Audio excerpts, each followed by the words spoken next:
अल्लाहुम्मा सल्लि अला मुहम्मदिन व अला मुहम्मदिन कमा सल्लैता अला इब्राहीम व अला इब्राहीम इन्नका हमीदुम मजीद। अल्लाहुम्मा बारिक अला मुहम्मदिन व अला मुहम्मदिन कमा बारकता अला इब्राहीम व अला इब्राहीम इन्नका हमीदुम मजीद। दरूद शरीफ સાથે આપણે ચાલુ શરૂ કરીએ છીએ સીરતુલ નબીના દર્શ। આજ સાંભળશું ઇન્શાલ્લાહ નેક ઇન્સાન અને બખ્ત ઇન્સાન। ઇન્સાનની પૈદાઈશ વિશે રસૂલુલ્લાહ સલ્લલ્લાહુ અલૈહિ વસલ્લમ શું ફરમાવે છે?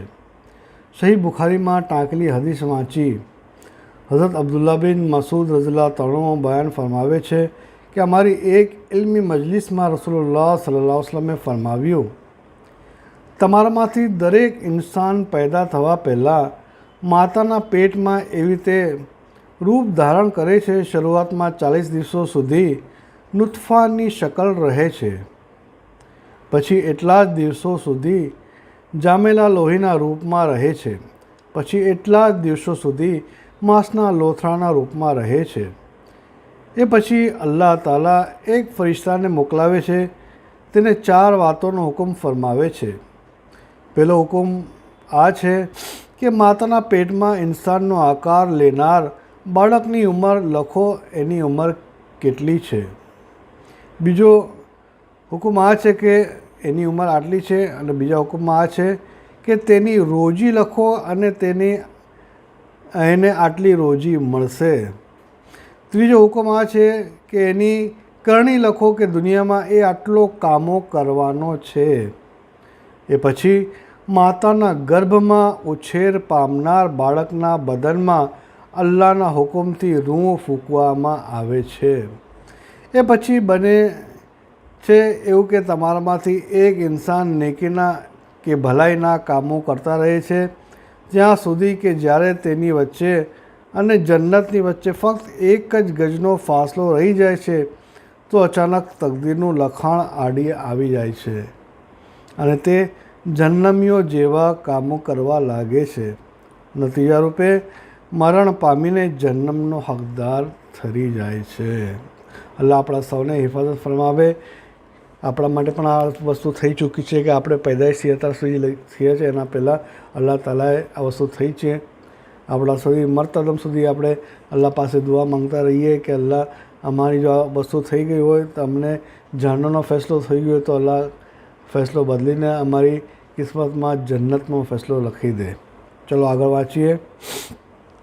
એવી જ રીતે તમારામાંથી એક ઇન્સાન બદીના કે બુરાઈના કામો કરતા રહે છે ત્યાં સુધી કે જ્યારે તેની વચ્ચે અને જન્નમની વચ્ચે એક ગજનું અંતર રહી જાય છે તો અચાનક તેની તકદીરનું લખાણ આડે આવી જાય છે અને તે જન્નતીઓ જેવા કામો કરવા લાગે છે। નતીજા રૂપે મરણ પામીને જન્નતનો હકદાર ઠરી જાય છે। આ સહી બુખારીની કિતાબ બદઉલ ખલ્ક બાબ 6નો હદીસ છે।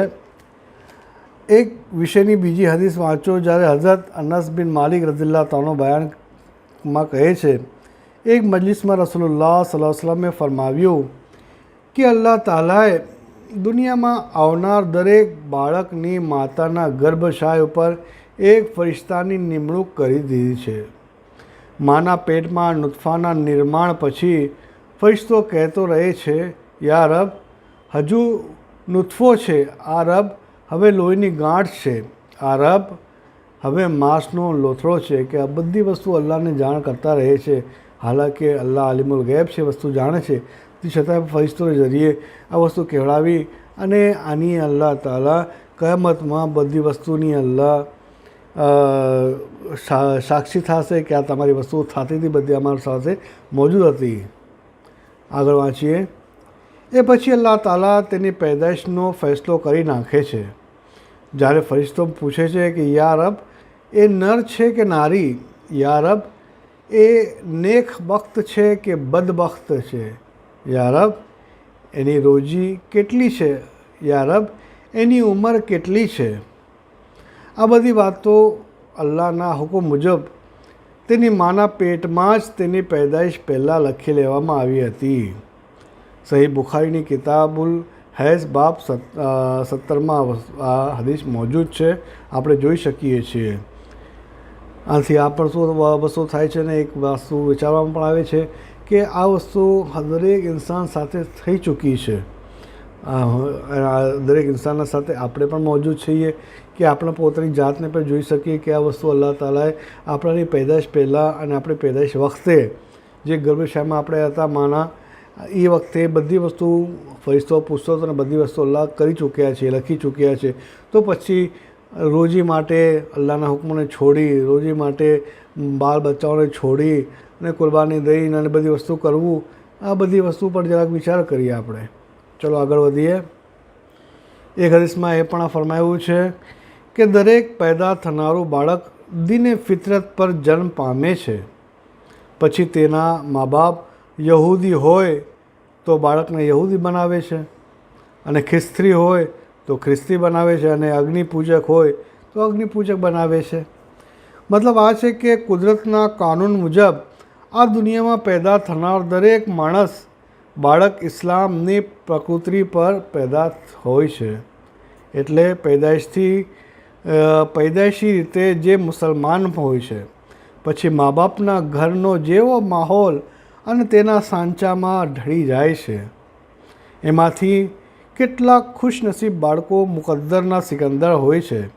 બિન મુસ્લિમ મા બાપના ઘરમાં જન્મ લેવા છતાં બુદ્ધિનો ઉપયોગ કરે છે અને નસીબની બલિહારીથી મુસલમાન બની જાય છે. એથી વિરુદ્ધ કેટલાક બાળકો ફૂટેલા નસીબના હોય છે. મુસલમાનના ઘરમાં પેદા થવા છતાં ઇસ્લામને તર છોડી મુર્તદ બની જાય છે, એટલે કે ઇસ્લામથી હટી જાય છે અને ઇસ્લામ મતલબ છોડીને બીજા મતલબ અપનાવી લે છે. હદીસ શરીફના શબ્દો કે નસીબના લેખ આડે આવી જાય છે, તે એનું જ નામ છે.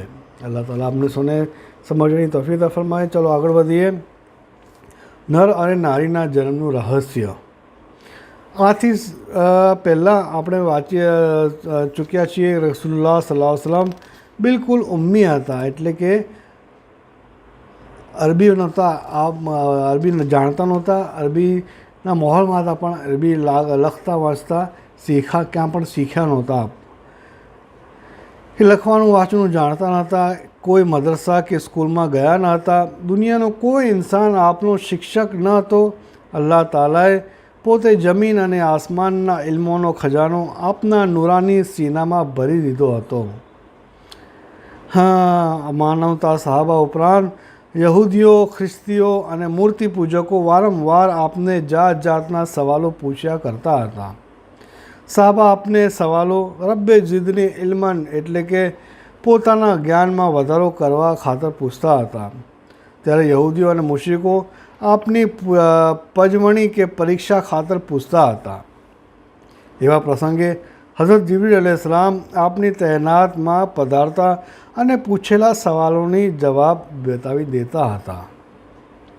એક વેળા યહૂદી પાદરીઓ આપની તહેનાતમાં હાજર થયા. તેઓનો સવાલ હતો કે મોહમ્મદ સલ્લલ્લાહુ અલૈહિ વસલ્લમ, તમારો દાવો છે કે તમે અલ્લાહના પૈગંબર છો. બતાવો, બચ્ચું કદી દીન હોય નર હોય છે તો કદી નારી, એનું શું કારણ છે?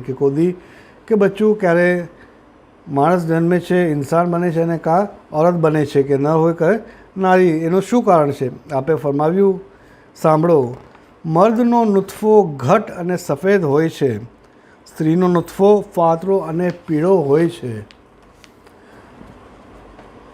ગર્ભધાન વેળા મર્દનો નુતફો ઉપરવટ મેળવી લે તો નર જન્મે છે, અને જો સ્ત્રીનો નુતફો ઉપરવટ મેળવી લે તો નારી જન્મે છે. આ જવાબ આપીને આપે ફરમાવ્યું કે અલ્લાહનો આભાર છે કે તેણે મને આ સવાલનો જવાબ બતાવી દીધો.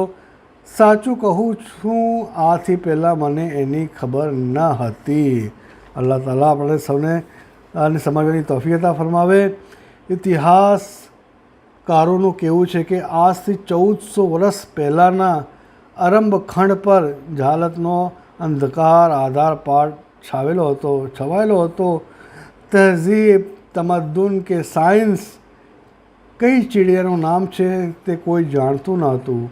આજના વિજ્ઞાન યુગમાં મેડિકલ સાયન્સનો કોઈ વિજ્ઞાની પણ જ્યારે કુરાનનો આભાસ કરે છે અને એમાં ઇન્સાનના બચ્ચાની તબક્કાવાર પેદાશનું અજીબો ગરીબ બયાન વાંચે છે તો તે હૈરતમાં ચક્કરમાં પડી જાય છે અને વિચારે છે કે જહાલતમાં જમાનામાં પધારેલા પૈગંબરે ઇલ્મે જનીનનું જે જ્ઞાન મળ્યું છે તે બેશક આ કુરાનને જ આભારી છે.